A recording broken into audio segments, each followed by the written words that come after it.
এই লাজনাতুল উলামার দায়িত্বশীলদের বলি, বিনা রক্তপাতে বিপ্লব হবে যদি আমরা ইসলাম দিয়ে সব জায়গা থেকে বৈষম্য দূর করা যায়, ইসলাম দিয়ে নাগরিকের নিরাপত্তা দেওয়া যায়, ইসলাম দিয়ে জানমালের নিরাপত্তা দেওয়া যায়, ইসলাম দিয়ে দৃষ্টান্তমূলক বিচার করা যায়, ইসলাম দিয়ে ন্যায় ইনসাফ কায়েম করা যায়, ইসলাম দিয়ে সুষম অর্থ ব্যবস্থা প্রণয়ন করা যায়, ইসলাম দিয়ে ন্যায় বিচার করা যায়। জাতিকে যদি লাজনাতুল উলামা বুঝাতে পারে, ২৫০০-এর জনতা, ২৫০০-এর যুবক, ২৫০০-এর জনগণকে যদি এই লাজনাতুল উলামা বুঝাতে পারে, এক বিন্দু রক্ত দিতে হবে না।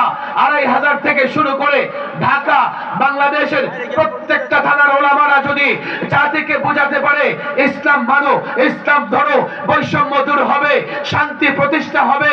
আর প্রত্যেক থানা, প্রত্যেক ইউনিয়ন, প্রত্যেক গ্রামের যুবকেরা যদি নিজ জায়গায় দাঁড়িয়ে বলে দেয় বৈষম্য দূর করতে ইসলাম চাই, আল্লাহর কসম বিনা রক্তপাতে ইসলাম কায়েম হবে।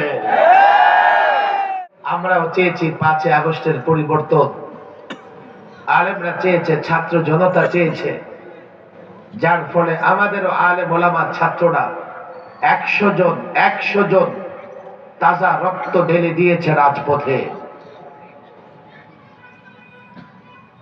কিন্তু পরিবর্তনের পেছনে যে স্লোগান ছিল বৈষম্য দূর করা, চাকরির ক্ষেত্রে যে কোটা আছে এই কোটা প্রথা থেকে বৈষম্য দূর করা, টার্গেট ছিল বৈষম্য দূর করা। কোটা প্রথা বাতিলের মাধ্যমে একটা জায়গা থেকে বৈষম্য দূর হয়েছে। বাংলাদেশের হাজারো জায়গায় বৈষম্য এখনো আছে, আর সেই বৈষম্যের বড় একটা লক্ষ্য দেখুন দেখা যাচ্ছে, আমার অধিকার আমি নিরাপদে রাস্তায় চলাচল করব, আমার অধিকার রাষ্ট্র আমার জানমালের নিরাপত্তা দেবে। আমি চোখে আঙ্গুল দিয়ে দেখিয়ে দিতে চাই সেই অধিকার এখন জাতি ভোগ করতে পারতেছে না, রাস্তায় নামলেই ছিনতাইকারীর কবলে পড়তেছে। আমি কথা বলবো না সরকারের আন্তরিকতা নাই, আমি কথা বলবো না বৈষম্য বিরোধী আন্দোলন যারা করেছে ছাত্রদের আন্তরিকতা নাই। তাদের যথেষ্ট আন্তরিকতা আছে, সরকারের যথেষ্ট আন্তরিকতা আছে, কিন্তু যত আন্তরিকতায় থাকুক না কেন, যত এখলাসের সঙ্গে পানিতে ফু দেখ না কেন, যুবক যত এখলাসের সঙ্গে খাক না কেন, বিয়ে করার আগে সন্তানের সম্ভাবনা নাই। মৌলভী সাহেব এখলাসের সঙ্গে ফু দিলেই সন্তান আসে না। বৈষম্য দূর করতে চাও, সমস্ত জায়গা থেকে বৈষম্য দূর করার ফর্মুলা, নীতিমালা দিয়েছে ইসলাম।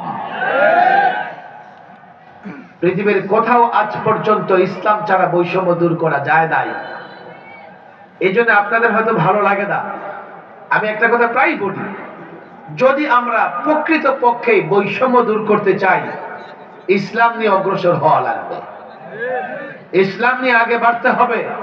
আরে শুধু কোটা থেকে বৈষম্য দূর করবার জন্য যদি ১৫০০, ২০০০ ছাত্র জনতা রক্ত দিতে পারে, তাহলে জীবনের প্রতিটা ক্ষেত্রে সব জায়গা থেকে বৈষম্য দূর করতে হলে তো লক্ষ লক্ষ মানুষকে রক্ত দেওয়া দরকার।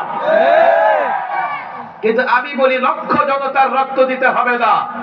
এই লাজনাতুল উলামার দায়িত্বশীলদের বলি, বিনা রক্তপাতে বিপ্লব হবে যদি আমরা ইসলাম দিয়ে সব জায়গা থেকে বৈষম্য দূর করা যায়, ইসলাম দিয়ে নাগরিকের নিরাপত্তা দেওয়া যায়, ইসলাম দিয়ে জানমালের নিরাপত্তা দেওয়া যায়, ইসলাম দিয়ে দৃষ্টান্তমূলক বিচার করা যায়, ইসলাম দিয়ে ন্যায় ইনসাফ কায়েম করা যায়, ইসলাম দিয়ে সুষম অর্থ ব্যবস্থা প্রণয়ন করা যায়, ইসলাম দিয়ে ন্যায় বিচার করা যায়। জাতিকে যদি লাজনাতুল উলামা বুঝাতে পারে, ২৫০০-এর জনতা, ২৫০০-এর যুবক, ২৫০০-এর জনগণকে যদি এই লাজনাতুল উলামা বুঝাতে পারে এক বিন্দু রক্ত দিতে হবে না। ২৫০০ থেকে শুরু করে ঢাকা, বাংলাদেশের প্রত্যেকটা থানার উলামারা যদি জাতিকে বুঝাতে পারে ইসলাম মানো, ইসলাম ধরো, বৈষম্য দূর হবে, শান্তি প্রতিষ্ঠা হবে। আর প্রত্যেক থানা, প্রত্যেক ইউনিয়ন, প্রত্যেক গ্রামের যুবকেরা যদি যদি নিজ জায়গায় দাঁড়িয়ে বলে দেয় বৈষম্য দূর করতে ইসলাম চাই, আল্লাহর কসম বিনা রক্তপাতে ইসলাম কায়েম হবে।